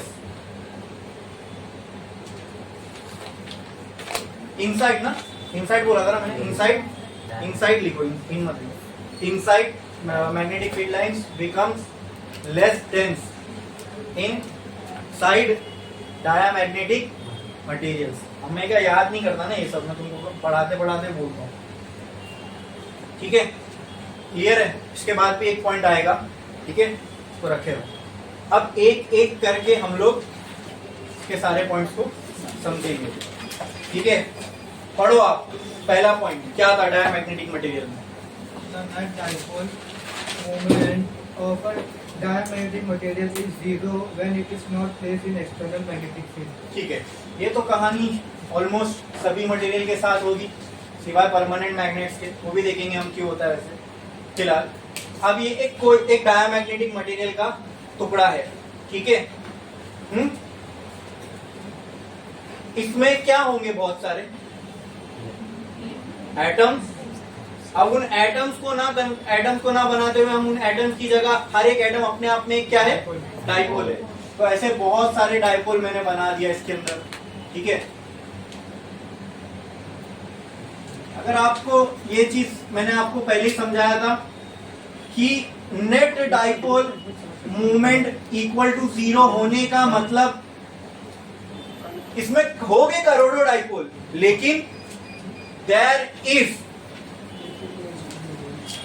always a dipole which will cancel the dipole in opposite direction.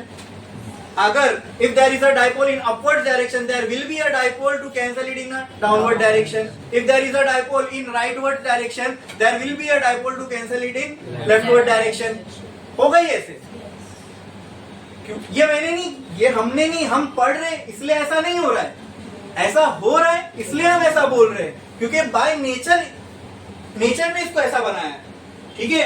कि इसको जब observe किया हमने तो क्या पाया कि इसका नेट डाइपोल मोमेंट 0 है। उसका रीजन चाहिए था हमको, तो हमने उसका रीजन क्या दिया कि अगर इसमें करोड़ों डाइपोल है तो हर उपकर के लिए एक नीचे होगा, राइट के लिए एक लेफ्ट होगा, ऐसे के लिए ऐसा, ऐसे के लिए ऐसा, ठीक है। पैर में एग्जिस्ट करेंगे मतलब, और वो पैर कैसा होगा, अपोजिट डायरेक्शन में, तो सारे एक दूसरे को क्या कर देंगे। तो ये तो सिंपल सी बात है, समझ में आया कि हाँ चलो अब ये मैग्नेटिक फील्ड में नहीं है तो इसमें कोई मैग्नेटिज्म नहीं होगा। नेक्स्ट पॉइंट पढ़ो आप, ये फर्स्ट पॉइंट समझ में आया। Net magnetic moment of diamagnetic material is 0 when it is outside external magnetic field. Now I told you the reason why, क्यों ऐसा होगा, उस पॉइंट का जो रीजन है वो मैंने आपको क्लियर कर दिया, समझ में आया। हाँ पढ़ो next point. When we keep our diamagnetic material in external magnetic field, its dipole does not get aligned with external magnetic field. अरे फिर ये डाइपोल अगर हो नहीं रहा है और इसको मैग्नेटिक मटेरियल भी बोल रहे हैं हम लोग, अजीब सी बात है। हाँ अजीब सी बात है। तो मैंने क्या किया, अब ये डायमैग्नेटिक मटेरियल था मेरे पास, मैंने कहीं पे एक एक्सटर्नल मैग्नेटिक फील्ड ली, ओके। एक्सटर्नल मैग्नेटिक फील्ड मैंने प्रोड्यूस किया, इसके अंदर मैंने ऐसा मटेरियल को रखा जिसको नेचर बोलती है डायमैग्नेटिक है।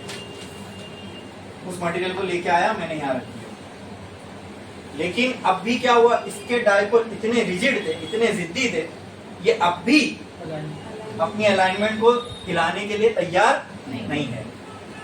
यही बात समझ में क्लियर है। मतलब ये तो क्लियर हो गया कि डायमैग्नेटिक मटेरियल मैग्नेटिक फील्ड में आने के बाद भी अपने डाइपोल्स को अलाइन क्यों नहीं करेगा। मे भी ये रीजन हो सकता है कि जितने डाइपोल को अलाइन करने की इसको बहुत ज्यादा एनर्जी लगती होगी। हमने देखा ना डाइपोल को घुमाने के लिए एनर्जी चाहिए, तो मे भी डायमैग्नेटिक मटेरियल को इतनी ज्यादा एनर्जी चाहिए कि हम उसको प्रोवाइड ही नहीं कर सकते, इसलिए उसके डाइपोल जैसे वैसी है। बोलो क्लियर है। लेकिन फिर इसको मैग्नेटिक मटेरियल बोल क्यों रहे, जब अलाइन होगा तभी तो मैग्नेटाइज होगा ना। मैग्नेटाइजेशन का मतलब क्या होता है, डाइपोल का अलाइन होना। मैग्नेटिक मटेरियल में पढ़ भी रहे, डाइपोल अलाइन हो भी नहीं रहे। आ रही है बात समझ में मैं क्या बोल रहा हूँ। कॉन्ट्रेडिक्ट कर रही है ना बातें एक दूसरे को, कि मैग्नेटिक मटेरियल में पढ़ भी रहे और डाइपोल अलाइन भी नहीं हो रहे। इसका जवाब मिलेगा हमें आगे, ठीक है। पढ़ो आप नेक्स्ट पॉइंट क्या था। The magnetism in diamagnetic material is due to the induced dipole in the material. अब मिल गया जवाब। इसके लिए ये इस्टेब्लिश मैंने पहले ही कर चुका था कि मैग्नेटिज्म क्यों होता है। मैग्नेटिज्म क्यों होता है, दो रीजन की वजह से, एक तो इंड्यूस्ड डाइपोल का अलाइन, एक तो डाइपोल का अलाइन होना, दूसरा इंड्यूस्ड डाइपोल का आ जाना, ठीक है। वो कब होगा, जब आप उसको एक्सटर्नल मैग्नेटिक, यहाँ पर थोड़ी इंड्यूस्ड डाइपोल आएंगे क्योंकि यहाँ ये मैग्नेटिक फील्ड में है ही नहीं। जब हमने इसको मैग्नेटिक फील्ड में रखा, ठीक है, इसके डाइपोल अलाइन नहीं हुए, लेकिन इसके अंदर डाइपोल क्या हो गए, इंड्यूस। क्या हो गए, इंड्यूस। डाइपोल क्या हो गए, इंड्यूस हो गए। अब वो भी तो डाइपोल है ना भाई, लेकिन वो तो इंड्यूस हुए, वो इसके डाइपोल थोड़ी है, वो तो इंड्यूस हुए, कहीं से आए हैं। बोलो क्लियर है।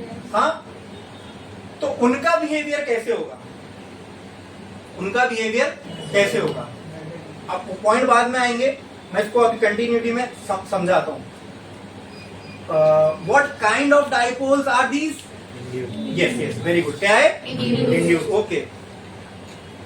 Is there something which we have already heard about, which is an induced quantity? What is that? EMF and also induced current.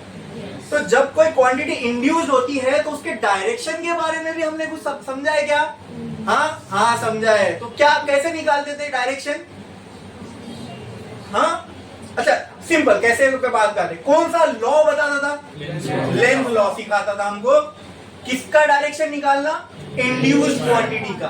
किसका? Induced quantity. कोई क्वांटिटी इंड्यूस हो रही है और उसका डायरेक्शन चाहिए तो वो तुमको कौन बताएगा?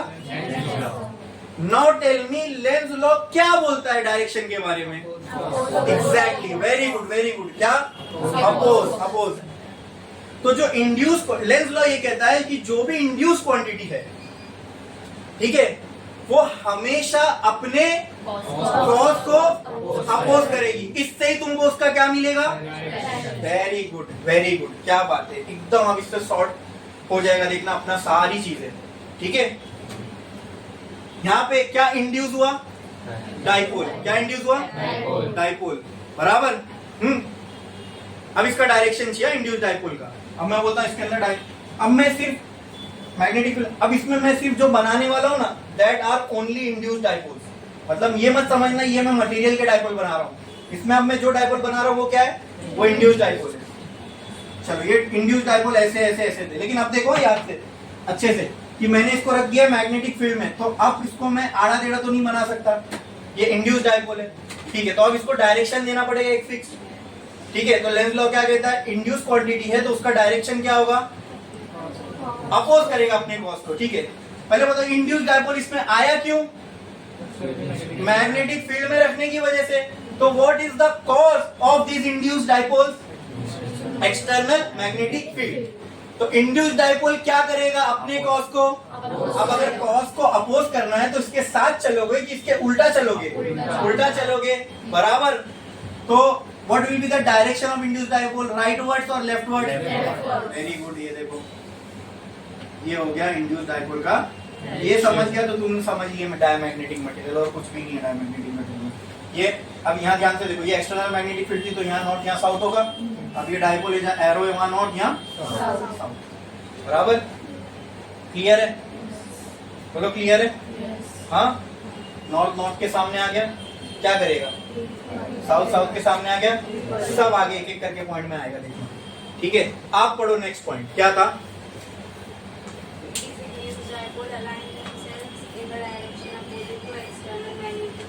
यही अभी हमने जस्ट समझा। अब वो कंटिन्यू, वो पॉइंट में तो आगे आता ही, लेकिन समझाने में कंटिन्यूटी ब्रेक ना हो, इसकी वजह से मैंने आपको पूरा एक साथ समझा दिया, ठीक है। अब यहाँ पे सिर्फ ये दिया गया है the induced dipole are in the direction opposite to the direction of external magnetic field. मैंने आपको उसका रीजन भी बता दिया, ठीक है।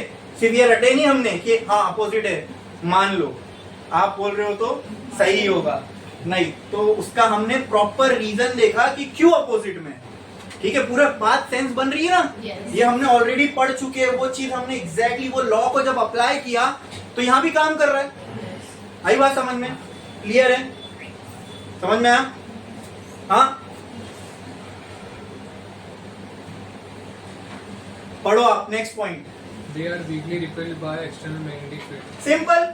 अब जब मैंने ये बना के बताया ना आपको, अपोजिट डायरेक्शन में डाइपोल अलाइन हो गए, तो मटेरियल का नॉर्थ का यहाँ बन रहा है, मटेरियल का साउथ यहाँ, एक्सटर्नल का नॉर्थ यहाँ, साउथ यहाँ, तो सिंपल सामने सामने दिख रहा है क्या? हाँ, रिपेल। लेकिन वहां पे एक वर्ड पे और थोड़ा सा एम्फसाइज करना पड़ेगा, दे आर वीकली। ऐसा क्यों बोला है वीकली? तो चलो उस पे आते हैं। मुझे आप बताओ इसमें जो मैग्नेटिज्म आया किसकी वजह से आया? 95% की वजह से कि 5% की वजह से? वो जो 5% की वजह थी उसकी वजह से आया, यानी वो वजह से जो मैग्नेटिज्म आएगा वो बहुत मामूली होगा, बहुत कम होगा। तो अगर ये मैग्नेट बन भी गया तो बहुत स्ट्रॉन्ग मैग्नेट नहीं बनेगा। तो अगर ये किसी चीज को अट्रैक्ट या रिपेल करेगा तो बहुत स्ट्रांगली नहीं करेगा। आई बात समझ में? क्लियर है? इसमें किसी को कोई डाउट है तो एक काम करो, इसमें ये अंडरलाइन कर दो, दे आर वीकली रिपेल्ड। और एक चीज बहुत इंपॉर्टेंट थी वो भी मुझे अंडरलाइन कर दी, weakly repelled by, weakly repelled करके खाली इसको अंडरलाइन कर दो, वीकली रिपेल्ड को। और ये जो उसका वो वाला पॉइंट था ना, the magnetism is due to induced वाला, कौन सा पॉइंट था वो? इसको थर्ड पॉइंट में आओ, magnetism is due to induced dipole, इसको अंडरलाइन करो। यही डायामैग्नेटिक को डायामैग्नेटिक बनाता है, यही पॉइंट है, ठीक है, जिससे तुमको डायामैग्नेटिक की क्लैरिटी मिल जाएगी। क्योंकि नेट डाइपोल मोमेंट 0 पैरा में भी होगा, ठीक है, लेकिन उसकी मैग्नेटिज्म की वजह अलग होगी, इसकी मैग्नेटिज्म की वजह ये है इंड्यूस वाली, ठीक है। आप पढ़ो नेक्स्ट पॉइंट क्या था? Magnetic susceptibility of diamagnetic material is very low and negative. ठीक है, चलो उसको उसके कॉन्सेप्ट से समझते हैं। मैग्नेटिक ससेप्टिबिलिटी क्या थी? The ability of the material to absorb magnetism. इसने तो 95% को छोड़ दिया, अब्सॉर्ब कहाँ किया? अगर वो करता तब मैं बोलता ये अच्छे से मैग्नेटिज्म को अपने अंदर ले पा रहा है। 95% जो कॉस्ट था उसको तो इसने आने ही नहीं दिया अपने अंदर, तो ये अच्छा अब्सॉर्बर है मैग्नेटिज्म का कि बुरा? तो इस वजह से इसकी ससेप्टिबिलिटी क्या होगी? Low and also negative. Now see this why negative. इसका जो मैग्नेटाइजेशन हो रहा है, ठीक है, अगर मैं इसको ऐसा लिखूं, इसका जो मैग्नेटाइजेशन हो रहा है अपोजिट डायरेक्शन में हो रहा है, इसके लिए इसको मैं नेगेटिव बोल सकता हूं। या तो चलो इसका मैग्नेटाइजेशन H पे डिपेंड करेगा, लेकिन इसमें जो मैग्नेटाइजेशन हो रहा है वो दोस्तों ये इसके अपोजिट हो रहा है, राइट? एक्सटर्नल इंटेंसिटी जो है उसके, अब वो भी इसके अंदर इनकॉर्पोरेट करना है मुझे, मतलब इक्वेशन के थ्रू मुझे वो मालूम होना चाहिए देख के कि भाई इसमें जो है डाइपोल वो अलाइन अपोजिट डायरेक्शन में रहे, इसलिए जो कांस्टेंट आएगा वो माइनस का है। तो अब H तो ऐसे ही रहा, तो माइनस का ही ने ये बताया ना, ये इक्वेशन इसके लिए वैलिड बैठ गई ना। माइनस का क्या बता रहा है कि ये ससेप्टेंस ने मैग्नेटिज्म तो लिया, ठीक है, अब वो काय की वैल्यू बताएगी कि ये कम है कि ज्यादा है। यहाँ तो हमने अननोन रखा है, बट वो नेगेटिव साइन क्या बता रही है कि जो इसमें मैग्नेटिज्म आया वो अपोजिट सेंस का है, वो अपोजिट सेंस का है। होना ऐसे चाहिए था, लेकिन इसमें पूरी कहानी उल्टी है।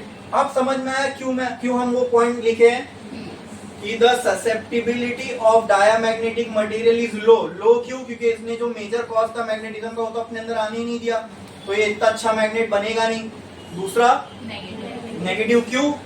अपोजिट डायरेक्शन को इंडिकेट करने के लिए, ठीक है। फिजिक्स में कोई भी चीज नेगेटिव हो तो या तो वो डिक्रीजिंग चीज को बताएगी या अपोजिट डायरेक्शन को बताएगी, ठीक है। क्लियर है? हाँ, आप पढ़ो नेक्स्ट पॉइंट क्या था, जल्दी। The relative permeability of diamagnetic materials is less than 1. चलो इसको हम लोग डायरेक्ट फॉर्मूले से समझते हैं। रिलेटिव परमेबिलिटी का फॉर्मूला ये था काय प्लस 1। हाँ हाँ, अब मुझे आप बताओ, अगर इसको मैं ऐसा भी लिख सकता हूँ 1 प्लस काय, बट यहाँ काय की वैल्यू क्या है? माइनस का है।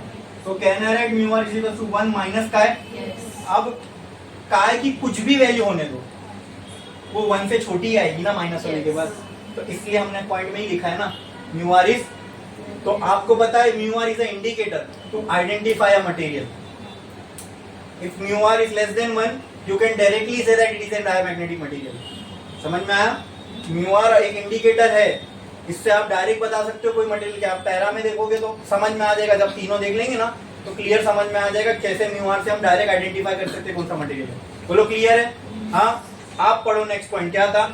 In non-uniform magnetic field, diamagnetic material move from region of strong magnetic field to region of weak magnetic field. ठीक है, अब एक सिनेरियो इमेजिन करो, ये पूरा रूम है, ठीक है, इसमें मैग्नेटिक फील्ड है, लेकिन बस यहाँ पर कंडीशन ये है या फिर सिनेरियो ये है कि हर जगह मैग्नेटिक फील्ड सेम नहीं है।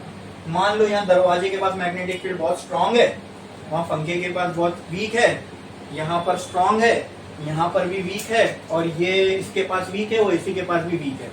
बराबर? क्लियर है? ठीक है। अब ऐसी नॉन यूनिफॉर्म कोई मैग्नेटिक फील्ड है, ठीक है, इसमें मैंने डायामैग्नेटिक मटेरियल को रख दिया। Diamagnetic material external magnetic field को क्या करता है? अट्रैक्ट कि रिपेल? बोलो, यहाँ देख के बता दो। ये एक्सटर्नल मैग्नेटिक फील्ड है, डायामैग्नेटिक मटेरियल, ये क्या है? Diamagnetic material. तो एक्सटर्नल मैग्नेटिक फील्ड को ये क्या करेगा, रिपेल करेगा, ठीक है। तो अगर मैंने मान लो इसको ऐसी जगह रख दिया जहाँ मैग्नेटिक फील्ड स्ट्रांग है, ठीक है, तो ये तो रिपेल करेगा ना उसको। ये ऐसी जगह को पसंद करेगा क्या कि जहां पर मैग्नेटिक फील्ड स्ट्रांग हो? ये अपने अंदर से मैग्नेटिक फील्ड, अच्छा ये मैग्नेटिक फील्ड के लिए क्या बोलते हैं,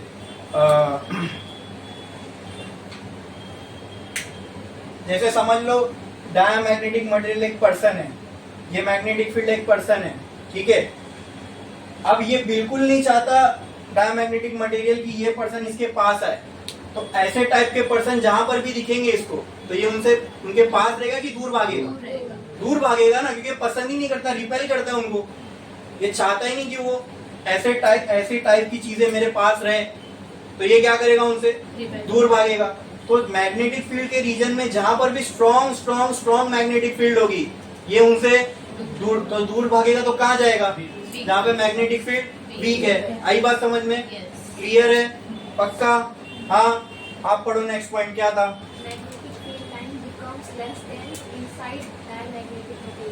ठीक है, अब देखो ये है एक्सटर्नल मैग्नेटिक फील्ड, बराबर। या तो चलो पहले मैं डायमैग्नेटिक मटेरियल बनाता हूँ। ये है डायमैग्नेटिक मटेरियल, ठीक है, हाँ क्लियर है। अब इस पे मैंने दिया मैग्नेटिक फील्ड लाइंस, बराबर। ये अलाउ करेगा मैग्नेटिक फील्ड लाइंस को अपने अंदर से जाने, तो रिपेल करता है। तो अगर मैं यहाँ पे 100 मैग्नेटिक फील्ड लाइन फेंकू ना, तो हो सकता है मुश्किल से कोई एक आध लाइन अंदर से जाए, बाकी सब कुछ यहाँ से निकल जाएगी। ये आ रही है, देखो ये यहाँ जा रही है, वो सामने से आ रहा है, ठीक है। बोले यार चल निकल, आ यहाँ से, वो एंट्री दे ही नहीं रहा, वो चाहता ही नहीं कि मैग्नेटिक फील्ड जैसी कोई चीज उसके अंदर से पास हो, नफरत करता है ये उससे, ठीक है। लेकिन फिर भी इनमें से कुछ ऐसे ढीठ होंगे, कुछ ताकतवर होंगे जो इससे आर पार निकल जाएंगे, ठीक है। और वरना जितनी भी एक्सटर्नल मैग्नेटिक फील्ड है, मेजोरिटी कहाँ से पास होगी, बाहर से निकल जाएगी। तो यहाँ अगर मैं पूरा सिनेरियो देखूं, तो मुझे मैग्नेटिक फील्ड डेंस मतलब गुच्छा मैग्नेटिक फील्ड का ज्यादा कहाँ दिखेगा, अंदर की बाहर ज्यादा दिखेगा। तो वही तो ये पॉइंट है, the density of magnetic field lines inside diamagnetic material is less. बोलो क्लियर है? उसके बाद वाले पॉइंट में यही बनाओ, ठीक है। उसके बाद एक पॉइंट लिखो, उसमें ये बनाओ, ये एरो भी बना देना, ठीक है। जल्दी करो।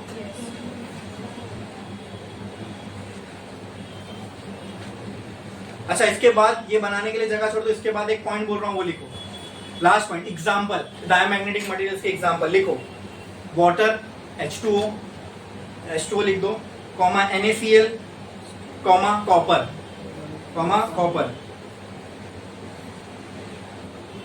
ठीक है।